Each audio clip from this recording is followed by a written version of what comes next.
لیکن جب آیا ہے نا قبلہ 40 ہجری والا ماہ رمضان، عورتیں جاتی تھی قرآن پڑھنے، روتی ہوئی باہر واپس آتی تھی، کوئی ماتم کرتی ہوئی آتی قبلہ، کوئی روتی ہوئی آتی۔ کسی نے پوچھا جاتی تو علی کی بیٹی کے پاس، میری طرف دیکھنا، جو بندہ ماتم کرنے آیا ہے، جو بندہ جنازہ اٹھانے آیا ہے، غیر جنازوں میں چپ کر کے شریک ہوتے ہیں، جو اپنے ہوتے ہیں وہ تڑپ تڑپ کے روتے ہیں۔ تمہارے رونے کا سامان کرنے کے لیے فقرہ پڑھنے لگا ہوں، جہاں تک میری آواز جائے فقرہ سننا۔ کہتے ہیں جاتی تو علی کی بیٹی کے پاس قرآن پڑھنے ہو، یہ روتی ہوئی واپس کیوں آتی ہو؟ کہنے لگی جب سے یہ آخری رمضان شروع ہوا ہے، علی کی بیٹی کے درس کے رنگ عجیب ہو گئے ہیں۔ پہلے قرآن پڑھاتی ہے، درس دینے کے بعد پردے بند کروا کے علی کی بیٹی سر سے چادر اتار کے اپنے بالوں کو کھول دیتی ہے اور آواز دے کے کہتی ہے کوفے کی عورتوں مجھے اس رنگ میں بھی پہچان لو، کہیں ایسا نہ ہو کل زینب تمہاری مہمان بنے، تم کو بی بی ہم نے تو تجھے برقعے میں دیکھا تھا، ہم نے تو تجھے کھلے بالوں سے کبھی دیکھا ہی نہ تھا۔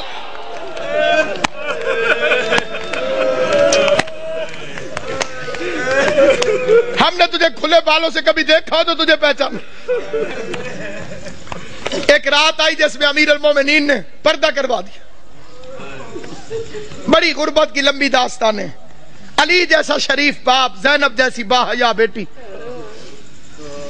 بازار میں لے کے چل پڑا، میرا مولا مشکل کشا۔ زینب یہ کچہری ہے، یہ دارالعمارہ ہے، یہ بازار کناسہ ہے، میں نے پڑھ لیا تم نے سن لیا۔ زینب کی کمر جھک گئی، رو کے آواز دی بابا بازار کچہریاں بیٹوں کو دکھائی جاتی، میں تیری بیٹی ہوں مجھے کیوں دکھاتا ہے؟ آواز ہے ایک وقت آئے گا میرے بیٹے مارے جائیں گے۔ جزاک اللہ، میرے بیٹے مارے جائیں گے، تجھے درباروں میں آنا ہوگا۔ اگلا واقعہ جسے پڑھنا بڑا ضروری سمجھتا ہوں، میں نے مقتل میں اپنی آنکھوں سے پڑھا ہے۔ حسین کو بلایا اور داڑھی چومنی شروع کر دی۔ حسین عرض کرتے ہیں بابا میری داڑھی کیوں چومتے؟ فرمایا ایک دفعہ تیرے نانے نے میری داڑھی چومی تھی اور میں صدقے حسین دی اماں تھوڑے تے راضی ہوئے جو ہائے کر کے روتے ہو۔ میں نے روایت پڑھی تھی محرم میں بھی، پھر پڑھتا ہوں۔ امام صادق فرماتے خدایا ان آوازوں پہ رحم فرما جو حسین کے غم میں بلند ہوتی، کبھی اونچی آواز میں حسین کو رو لیا کر تو سمجھ لیا کر تجھے تیرے امام کی دعا مل گئی۔ حسین کی اماں تمہیں کوئی غم نہ دے سوائے غم حسین کے فقرہ پڑھنے لگا۔ عزاداران امام مظلوم کہا ایک دفعہ تیرے نانے نے میری داڑھی چومی تھی، میں نے پوچھا تھا مولا میری داڑھی کیوں چوم دے ہو؟ تو رسول نے فرمایا تھا علی ایک رمضان آئے گا جس میں تیری داڑھی خون سے خضاب ہوگی، اس لیے چوم دو میری داڑھی تو ایک میرے خون سے خضاب ہوگی، اور تیری داڑھی کبھی اکبر کے خون سے، کبھی علی اصغر کے خون، ماتم کرنا، کبھی غازی کے خون سے، کبھی قاسم کے خون سے، کبھی عباس کے خون سے۔ اجرکم اللہ جعلکم اللہ من الباقین، مولا میرا اور تمہارا شمار رونے اور رلانے والوں میں کرے۔ آخری روایت پڑھتا ہوں لیکن جہاں جہاں تک میری آواز جائے توجہ چاہتا ہوں۔ یہ دوسری رات ہے، علی کے زخمی ہونے کی پہلی رات ہے، لیکن یہ جو کل رات گزر گئی ہے، سارے جانتے ہو کہ یہ روزہ ام کلثوم کے پاس، اپنی شہزادی کے پاس میرے مولا نے افطار فرمایا۔ ایک فقرہ میں دست بستہ کہتا ہوں صاحب دربار کو گواہ بنا کر، میں کسی کی تردید میں نہیں کہتا، کسی کی مخالفت میں نہیں کہتا، کسی کی مخالفت کی میری اوقات نہیں، میں امام حسین کا سب سے چھوٹا ذاکر ہوں، جناب زہرا کا وکیل ہوں، میں کسی کی تردید میں نہیں، پہلے میں کوئی بعد میں مخالفتیں کرتے ہیں لوگ کہ جی ہمیں کہا ہے، کسی کو نہیں کہہ رہا، صرف ایک فقرہ کہہ رہا ہوں۔ کوشش کیا کرو بیوی ام کلثوم کو علی کی بے اولاد بیٹی نہ کہا کرو، یہ توہین ہے اس گھر کی۔ اس کا نام تھا زینب صغرا اور کنیت تھی ام کلثوم۔ ام کلثوم کا مطلب ہے کلثوم کی ماں۔ کلثوم کی ماں اگر نام ہو تو وہ بے اولاد نہیں ہوتی۔ دو چیزیں سامنے رکھی، دودھ اور نمک۔ علی علیہ السلام نے نمک رکھ لیا، فرمایا دودھ سنبھال کے رکھ، ممکن ہے صبح میرا کوئی مہمان آنے والا۔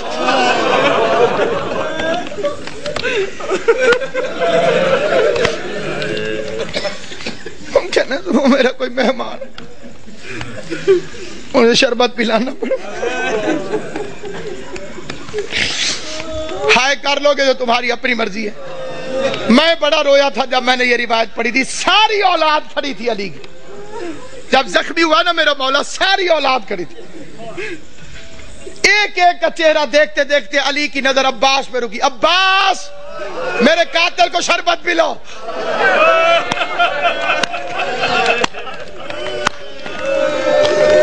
غازی کے امتحانوں کا آغاز ہو گیا.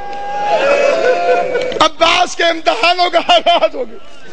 میں کائنات قربان کروں. سوچ سکتے ہو جب غازی گھر گیا ہوگا کہ بہن زینب مجھے شربت بنا کے دے, زینب نے پوچھا ہوگا کس سے پلانا ہے, عباس کی آواز آئی ہوگی بابا کا قاتل پیاسا ہے, بابا نے مجھے حکم دیا ہے عباس اپنے ہاتھوں سے.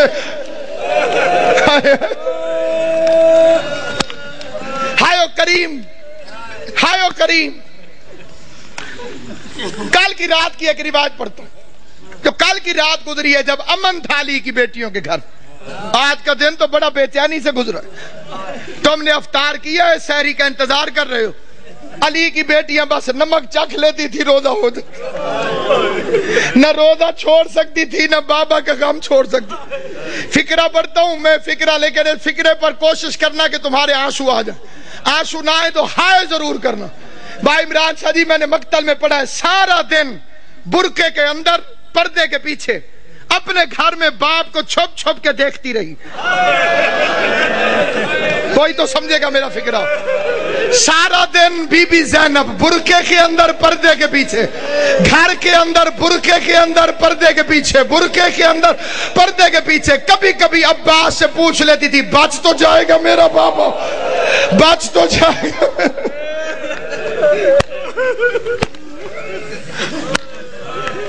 آج کے دن کا واقعہ علماء پڑھتے ہیں. علی کی آنکھیں بند ہیں, کافی دیر چھپ کے دیکھتی رہی. عباس سے پوچھتی ہے آ جاؤں میں. عباس نے فرمایا اپنا گھر ہے, چار دیواری ہے, دروازے بند ہیں. آج باپ کے سامنے آئی, کافی دیر علی کا چہرہ دیکھتی رہی. بابا میرے مولا نے آنکھیں نہیں کھولی, قسمت کی ماری قریب بیٹھ گئے. موت کی ختم ہوئی بی بی زینب. قسمت نہیں علی کی بیٹی, کبھی ماں کو پٹیاں باندھتی رہی.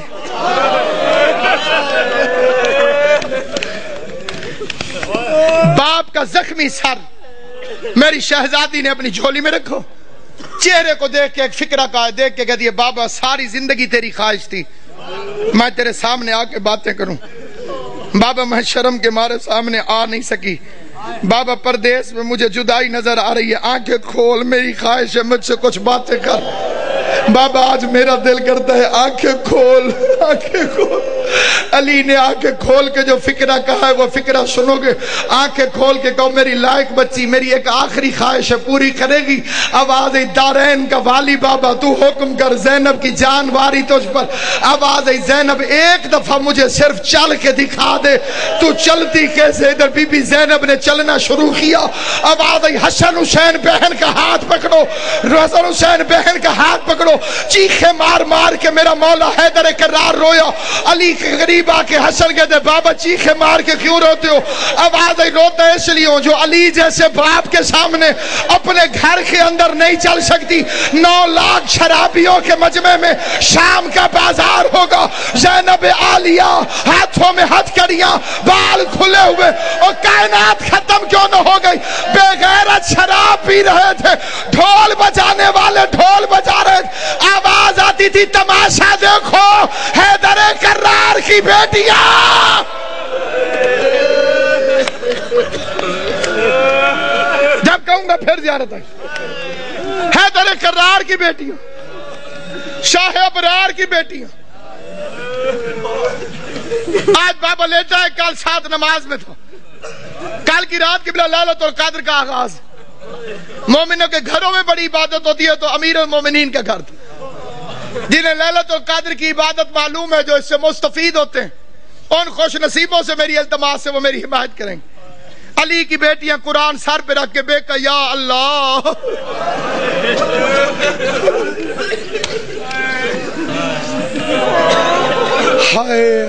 ہائے علی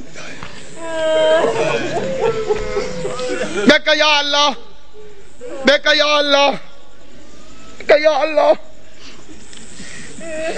یہ کس رات کی بات کر رہا ہوں؟ دوسری رات. یہ جڑی کل قبلہ جی گزر گئی ہے، جناب امام زمان تو بستہ رکھیں صحت، یہ جو گزر گئی ہے رات، یہ صبح علی کو ضربت لگی، عبادت ہو رہی لیلۃ القدر کی پہلی رات. اچانک علی کے دروازے پہ گھوڑوں کی ٹاپوں اور اسلحے کی جھنکار کی آواز آئی. گھوڑا چلے تو ٹاپوں کی آواز آتی ہے، تلوار نکلے تو آواز ہوتی ہے. آواز سننے کے بعد عباس نے مسلح چھوڑا، بجلی کی رفتار سے غازی دروازے تک پہنچا تھا. علی کی آواز، عباس ٹھہر جاؤ. میں نے یہ 2 سال پہلے فقرہ پڑھا تھا لاہور میں، ایک سید نے ایک لفظ کہا تھا، وہ یہیں لکھا گیا. وہ بیچ میں سے کھڑا ہو گیا، اس نے کہا علامہ صاحب علی بھی عباس کو روکتا رہا.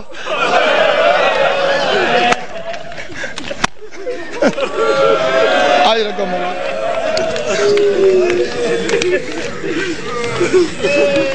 علی بھی عباس کو روکتا رہا. غازی کو روک کر میرا مولا باہر نکلا. کیسے میرے مولا نے دروازہ کھولا، کیا دیکھتے ہیں؟ 4 گھوڑے سوار کھڑے، انہوں نے نقابیں کی ہوئی ہیں، ان کے ہاتھوں میں ننگی تلواریں، اور وہ گھوڑے پر بیٹھے ہوئے. ایک ہاتھ سے گھوڑے کی رکابیں پکڑی ہوئی، دوسرے ہاتھ میں تلواریں علم بنائی ہوئی، اور چہرے پہ نقاب. علی نے فرمایا کون؟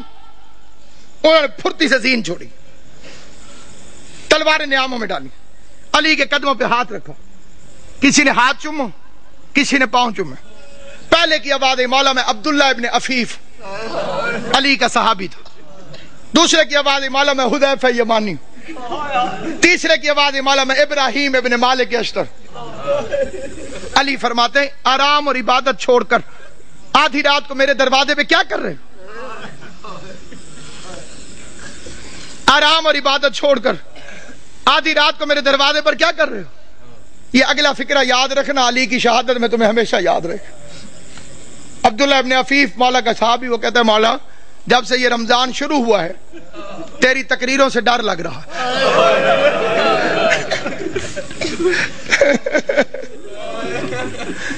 مولا ہم نے پوچھا خضاب کیوں چھوڑ دیا؟ آپ نے فرمایا اب یہ داڑھی خون سے خضاب ہو. مولا آپ نے ممبر سے پوچھا آج رمضان کی کیا تاریخ ہے؟ ہم نے کہا مولا 18 ہو گئی. آپ نے فرمایا زیادہ دن گزر گئے، تھوڑے رہ گئے. مولا امام حسن کو وصیت کیوں لکھوائی؟ مولا ہم نے تہیہ کیا ہے کہ امام زمانہ کی جان کو خطرہ ہو، ہم پہ آرام حرام ہے. مولا تو گھر میں رہے، ہم پہرا دیں گے. مولا تو مسجد میں رہے، ہم پہرا دیں گے. کس کی مجال ہمارے جیسے نوکروں کے ہوتے ہوئے کوئی ہمارے مولا تک پہنچے. علی نے چاروں کو پیار کر کے کہا اللہ تمہیں جزائے خیر دے، تم اب امام سے غافل نہیں ہو، تم نے اپنے امام سے پیار کیا، لیکن میرا حکم یہ ہے کہ گھروں میں چلے جاؤ اور مجھے خدا پہ چھوڑو. جب حکم کا لفظ آیا تو حذیفہ کہتے ہیں ہمارا بدن کانپنے لگا. ہم سمجھ گئے کہ اب رکنا حرام ہے کیونکہ علی نے حکم دیا ہے. حذیفہ کہتے ہیں ہم نہ چاہتے ہوئے روتے روتے پیچھے ہٹنے لگے، علی کے چہرے کو دیکھتے رہے. وہ کہتے ہیں میں علی کو دیکھتا تھا، روتا تھا. علی کا ہاتھ کہتے ہیں قیامت تک مجھے نہیں بھولے گا جب علی نے خدا حافظ کہنے کے لیے، الوداع کہنے کے لیے اپنا ہاتھ اٹھایا، ہمیں خدا حافظ کہا. حذیفہ کہتا ہے میں اپنے گھر میں آیا، میں نے اپنی تلوار کو زمین پہ پھینکا، میں زمین پر بیٹھ کر پچھاڑے کھا کے رونے لگا. میرے رونے کی آواز سن کر میری بیوی قریب آئی، قریب آ کے کہتی ہے حذیفہ ہوش کر، تو علی کا سپاہی ہے، کیا علی کے سپاہی بھی روتے ہوئے اچھے لگتے ہیں؟ کہتے ہیں بیوی روؤں نہ تو کیا کروں، زمانہ دشمن ہے، علی نے وصیت لکھوا دی ہے، میں پہرا دینے گیا تھا، علی نے خدمت قبول نہیں کی، علی نے نوکری قبول نہیں کی، علی نے حکم دیا گھروں کو چلے جاؤ. حذیفہ کہتا ہے روتے روتے میری آنکھ لگ گئی، میں تھوڑی دیر سویا تھا کہ میری بیوی نے میرے کندھے پہ ہاتھ رکھا، جھنجھوڑ کے کہتی حذیفہ جاگ، سن یہ شور کیسا. حذیفہ کہتا اب جو میں نے سنا تو آواز آ رہی تھی قد قتل امیر المومنین، لوگوں امیر مارا گیا، زینب و کلثوم یتیم ہو